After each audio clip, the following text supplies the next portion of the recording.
देश दमन कदमों के ताल से टूटता बादल सजा शत्रु पे लहू से दर्द का श्रृंगार कर देश पर प्रहार है प्रहार कर कमंड कर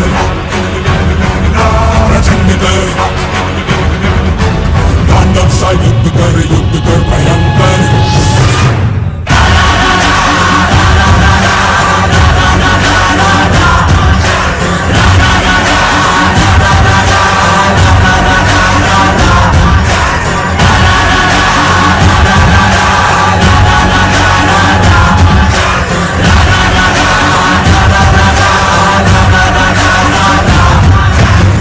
एकशे 81 माहीम विधानसभा मतदारसंघाचे शिवसेना भाजपा राष्ट्रवादी रिपाई या महायुतीचे अधिकृत उमेदवार माननीय श्री सदा सरवणकर यांना धनुष्यबाणासमोरील क्रमांक 3 चे बटन दाबून बहुमताने विजयी करा।